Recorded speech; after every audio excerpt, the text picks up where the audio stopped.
Salut tout le monde, heureux de vous retrouver sur YouTube pour répondre à un sujet très important, question qu'on me pose plusieurs fois par jour. C'est quoi tes cryptos préférés? Conseille-moi sur un wallet. J'ai 10 000 euros, je les pose sur quelle crypto? Je les pose sur quoi? Eh bien ça y est, c'est la vidéo, c'est aujourd'hui, on va répondre à tout ça. Je vais créer avec vous un wallet de A à Z avec toutes mes cryptos préférées, les pourcentages alloués, les bons narratifs du moment et j'attends également vos commentaires pour débattre de tout ça. On va essayer de créer le meilleur wallet pour le Bull Run 2024. À la fin de cette vidéo, je vous montrerai également une autre technique efficace pour construire un portefeuille. J'ai commencé à l'utiliser depuis quelques mois et c'est parti. Alors évidemment, ceci n'est pas un conseil en investissement. Sachez que l'investissement crypto comporte des risques. Ne risquez que de l'argent que vous êtes prêt à perdre. Vous connaissez à comprendre, à connaître un peu la chanson. Moi, je vous montre mes cryptos qui correspondent à mes convictions et ça n'engage que moi. Donc maintenant, vous êtes au courant des risques. Donc pour construire le portfolio, on va utiliser CoinMarketCap. Hop, ici vous avez directement une option en haut à droite, portfolio, pour pouvoir créer des portefeuilles de test, par exemple. Donc ici, vous allez faire Create Portfolio et on va faire ajouter les transactions manuellement et on va l'appeler Edge septembre, je sais pas écrire septembre, hop, 2024. Edge septembre 2024, créer un portfolio.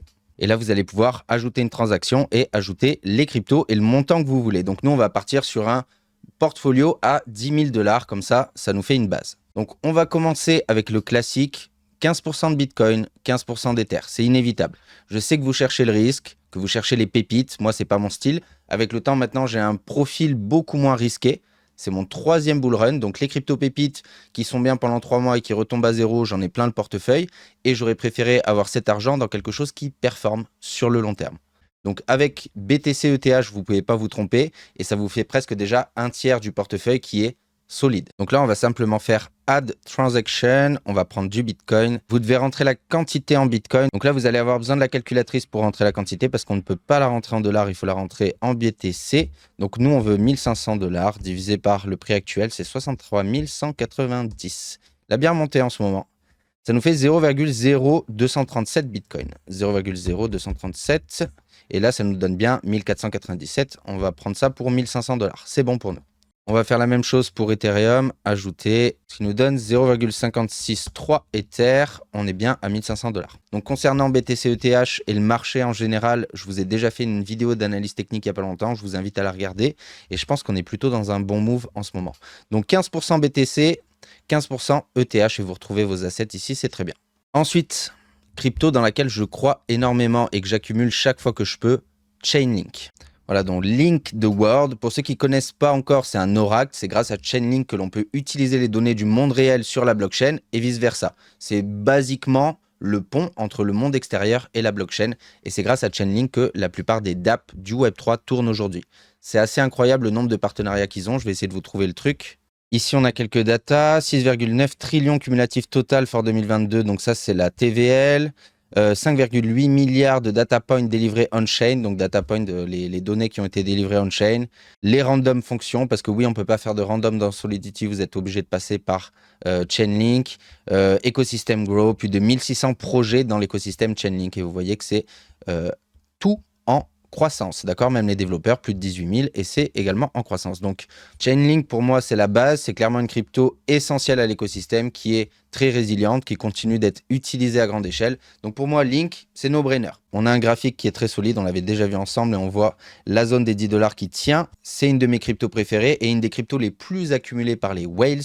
Donc, je prends 10% de Link, donc 1000 € de Link. Donc, 1000 $ divisé par 11,41 au prix actuel, ça nous fait 87,64 Link. Donc maintenant, vraiment à contre-cœur, on va prendre du Solana. Quoi à contre-cœur? C'est une crypto que j'aime pas spécialement. Pour être très connecté avec l'écosystème blockchain français et énormément de boîtes, je peux vous dire que personne n'aime Solana. Personne ne veut développer son projet sur Solana. C'est pas EVM compatible. C'est une blockchain qui est quand même très centralisée et qui par le passé a déjà montré plusieurs faiblesses avec des bugs assez récurrents. Je veux bien avouer qu'ils sont très bons en marketing, ils arrivent à onboarder beaucoup de nouveaux utilisateurs et ils ont une dynamique très semblable à celle de BNB en 2021. Pour ceux qui se rappellent, les meme coins en 2021 sur la BSC, c'était vraiment l'endroit où il fallait être pour trader les meme coins et on achetait du BNB sans même regarder le prix parce que c'est devenu une véritable utilité d'avoir du BNB pour pouvoir utiliser la BSC. Donc évidemment, son cours au BNB avait explosé pendant le bull run et même si aujourd'hui plus personne n'utilise la BSC, Binance assure redonner de l'activité et de l'utilité à posséder le token. Donc Solana, ok pour ce bull run. Tant qu'il y aura des meme coins et des nouveaux entrants, ils vont réussir à les attirer. Maintenant, sur le long terme, sur 5-10 ans, quand est-ce qu'on verra un vrai projet build sur Solana? Je vous pose la question dans les commentaires. 6,99, allez, on va arrondir à 7 Solana. Hop. Donc là, on est déjà à 50% pour les gens qui ont un risque profile très faible. Vous avez un portefeuille parfait. ETH, BTC, Solana, Chainlink. Maintenant, on va rentrer dans la partie un peu plus mid-cap, low-cap, un peu plus risqué et on va partager ça par secteur. Quand je dis par secteur, vous savez que les cryptos fonctionnent énormément par narratif. Peut-être qu'aujourd'hui, vous avez un narratif qui performe bien, comme l'IA depuis le début de ce bull run. Ça ne veut pas dire que ce sera le cas sur tout le bull run. On peut prendre un exemple, le narratif Metaverse qui avait bien performé quelques mois en 2022 et qui s'est ensuite complètement écrasé. Donc évidemment, c'est à prendre avec des pincettes. Peut-être que d'ici 3-4 mois, on aura des nouveaux narratifs. Mais pour l'instant, ce que j'aime bien, c'est évidemment la DeFi. Donc là, évidemment, sur CoinMarketCap, vous pouvez mettre catégorie et retrouver un peu tout ce que vous voulez. Ou vous pouvez tout simplement taper dans la barre de recherche, là par exemple DeFi, et ici dans catégorie. Donc voilà toutes les cryptos DeFi classées par market cap. Donc la DeFi, finance décentralisée, c'est un narratif qui performe à chaque bull run. On a de plus en plus d'adoption sur ce secteur. Donc j'ai retenu pour moi les 3 meilleures, en tout cas celles que je préfère. La première, c'est Aave, protocole de lending numéro 1, il n'y a pas de débat sur ce côté-là. Je pense que tout le monde connaît Aave. Le deuxième, ce sera Thorchain. Alors attention, le ticker, c'est Rune, qui est un écosystème cross-chain qui va vous permettre de bridger vos cryptos d'une blockchain à une autre. Pour cela, ils utilisent des pools de liquidité. Donc vous allez donc pouvoir faire du prêt, de l'emprunt directement sur leur DApp. Ici, par exemple, vous avez le Earn et le Borrow, jusqu'à 14% d'APR, c'est très bien. Et moi, ce que j'aime bien voir sur les protocoles, c'est également la TVL, d'accord? Une TVL qui crache, c'est pas bon signe. Une TVL comme ici, qui est en croissance, ça, c'est plutôt bon signe. En ce qui concerne le graphique, on est plutôt bien. On a notre zone de support qui répond parfaitement ici sur la zone des 3 $. Là, on est à 3,08 $ et on est déjà monté jusqu'à 11 $ dans ce cycle, d'accord? Donc, Thor, très bonne crypto aussi. Et la dernière, on ne peut pas parler de DeFi sans parler de Injective, donc avec le ticker INJ qui a déjà très bien performé en 2023. C'est une blockchain de layer 1, interopérable et designée exprès pour héberger des applications DeFi. On a également une TVL qui n'est pas très élevée, 47 millions, mais qui est en croissance, donc ça c'est encore bon signe. Et si on regarde le graphique, on était rentré en price discovery à ce moment-là, au mois de décembre 2023. Pour l'instant, on a une correction qui a l'air plutôt saine. On a une zone de support ici autour des 15 $. On est déjà remonté aux 21 $. J'aime bien Injective, je le rajoute dans le wallet. Donc 15% pour ces 3 cryptos, ça nous fait 500 $ de chaque. Ça nous fait 2,86 Aave ou AAV, il y a des gens qui disent AAV. Ça nous fait 110 runes et 22,7 Injective. Donc là, on a un wallet qui commence à ressembler à quelque chose. On a le Big Four et on a de la DeFi. Ensuite, on va rentrer dans un autre narratif très intéressant, le RWA, Real World Asset. C'est le fait de tokeniser des actifs du monde réel et les rendre accessibles sur la blockchain. Donc c'est un des narratifs à la mode en 2024, avec notamment BlackRock et les grandes banques qui le pointent toujours comme la nouvelle révolution des prochaines années. Donc en RWA, je vous ai déjà présenté plusieurs projets sur ma chaîne, donc vous pourrez aller voir les vidéos directement. Ce que je préfère et que je possède déjà, c'est Maple Finance, MPL, Ondo et Props. Donc je vous invite à aller voir les vidéos. D'accord? Encore une fois, c'est des cryptos avec des graphiques très propres, des bons potentiels. On ne va pas s'éterniser dessus, mais on va partir sur 10% de RWA, ce qui nous donne 333,33 $ de chaque. Ça nous donne 2995 Props. Le projet, c'est Props Base. Celui-là, j'avais fait la vidéo. Ensuite, 17,4 Maple, MPL, Maple Finance. Et ça nous fait exactement 455,23 Ondo. Donc là, on est à 7500 $. On va voir encore quelques cryptos. On va prendre également 10% de, ouvrez les guillemets, blockchain. Donc vous savez la différence entre un jeton et un coin, c'est qu'un coin, il possède sa propre blockchain. Et c'est donc les seuls projets qui ont une valeur intrinsèque très forte. Donc ETH, c'est un coin, il a de la valeur car beaucoup de personnes utilisent la blockchain et qui prélèvent des frais pour faire fonctionner. Donc c'est le principe d'une blockchain. Donc celle que j'aime bien pour 2024 et que je vous conseille d'aller diguer plus profondément, c'est premièrement Arbitrum. Malgré le dump catastrophique qu'on avait vu en live justement, on est quand même dans une zone de prix confortable. Ça me va d'acheter du ARB à 0,6. On a une forte activité, que ce soit en TVL, en volume ou en transaction. Où est-ce qu'on peut voir les transactions? C'est lesquelles? C'est celle-là. Donc ARB, ça reste quand même une très bonne blockchain de Layer 2 sur Ethereum. On va rajouter également du SUI, très bonne blockchain, beaucoup de partenariats et de bonnes annonces en ce moment. Et la dernière qu'on va rajouter, ça va être Alephium, Proof of Work, très prometteur. Je pense que je vous sortirai une vidéo bientôt. Donc pour moi, dans le secteur blockchain, c'est une catégorie que je viens d'inventer, mais vous avez compris le principe. Ce qui sort du lot, ça va être Arbitrum, SUI et Alephium. Donc 10% de tout ça, ça va nous donner encore 333 $ de chaque. Donc 556 Arbitrum, 214 SUI et 211 Alephium. Le ticker, c'est ALPH. Ensuite, on va être obligé quand même de mettre 10% d'IA, intelligence artificielle, même si je ne suis pas un grand fan du narratif. Pour moi, ça a explosé bien trop tôt, bien trop vite, bien trop fort. On est complètement surévalué sur la plupart des tokens IA face à l'utilisation réelle. Donc vraiment, j'en mets parce que, ok, 2024, c'est full narratif IA. À chaque fois qu'on a une news sur ChatGPT, on a les tokens IA qui explosent, qui sont remis sur le devant de la scène. Je ne vais pas m'attarder là-dessus. Vous connaissez mon opinion sur ça. Donc, je vais en choisir 3. Pour moi, les 3 qui sont les plus reliable, les 3 qui font le plus sens, selon moi, c'est Tao BitTensor. Le deuxième, ça va être Fetch. Maintenant, c'est plus Fetch, c'est ASI. C'est un regroupement de 3 cryptos. Il y a Fetch, il y a Agix et il y a Océan à l'intérieur. Et je crois qu'il y en a même une 4e qui s'est rajoutée. Fetch, c'est assez solide. Et le 3e qui rapporte quand même un vrai bon projet et des chiffres intéressants, c'est Flux. Contrairement à Akash Network ou Render que je n'aime pas plus que ça. Donc faites attention, si vous voulez acheter du ASI, c'est toujours sur le ticker FET, F-E-T, le ticker de Fetch. Ça nous fait 201 Fetch, ça nous fait 527 Flux et 0,615 Tao BitTensor.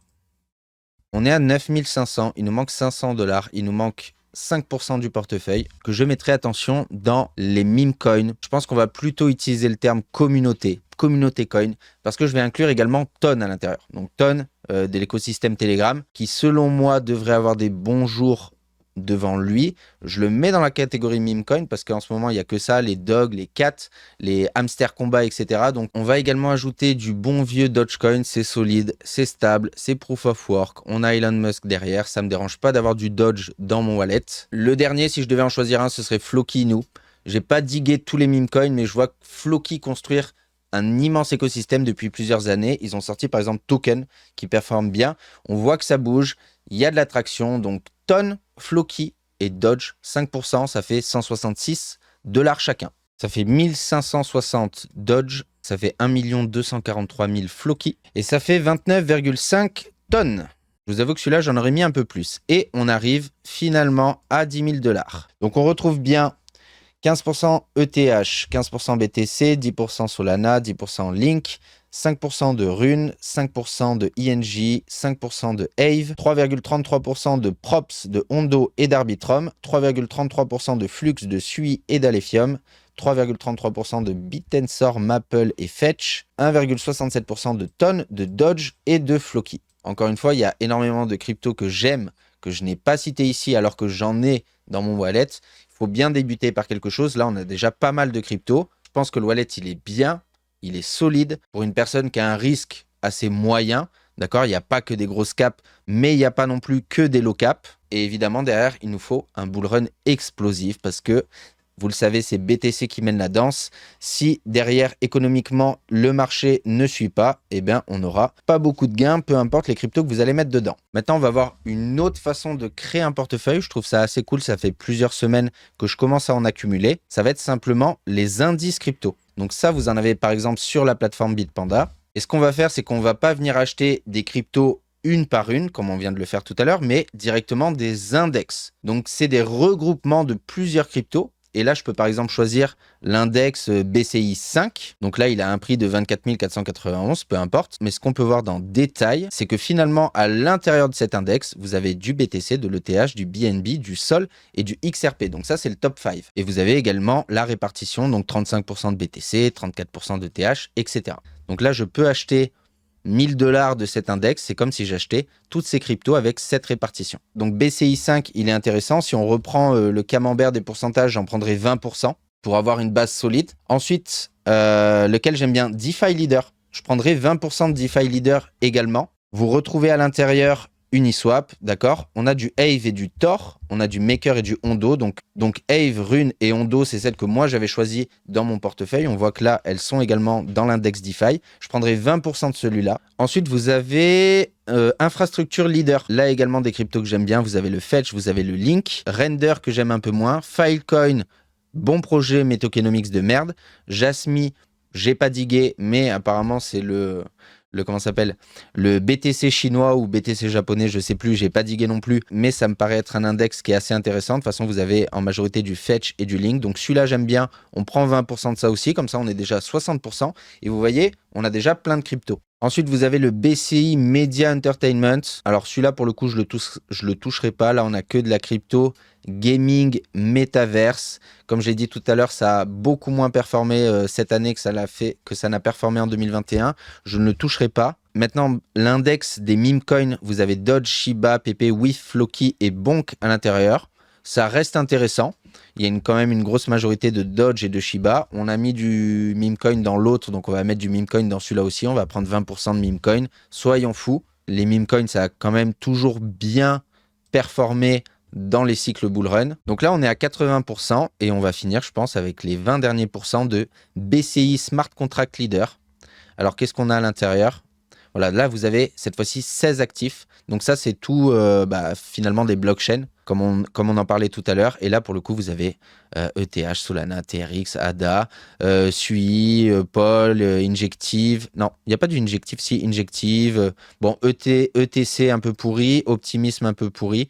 Et le reste est très bon. Donc là, vous avez vraiment un mix de plein de blockchains en pourcentage plus ou moins conséquent, avec quand même une grosse partie de TH et de Solana, sachant qu'on les avait déjà dans le BCI 5, ça en rajoute encore. Donc là, ça vous fait de l'investissement très diversifié avec les index. J'espère qu'il y en aura d'autres. Pourquoi pas des index IA ou des index RWA, ça manque un peu. Et ce qui est cool sur les index comme ça, c'est que ça fonctionne comme le SP500 ou le CAC 40. Dès qu'il y a une crypto qui devient moins performante, elle sera retirée. Par exemple, là, vous avez le BCI 5. Si XRP ne fait plus partie du top 5, elle sera remplacée par Arbitrum, par exemple. Donc comme ça, vous êtes toujours à la page, vous avez toujours les meilleurs cryptos et ça se rééquilibre automatiquement.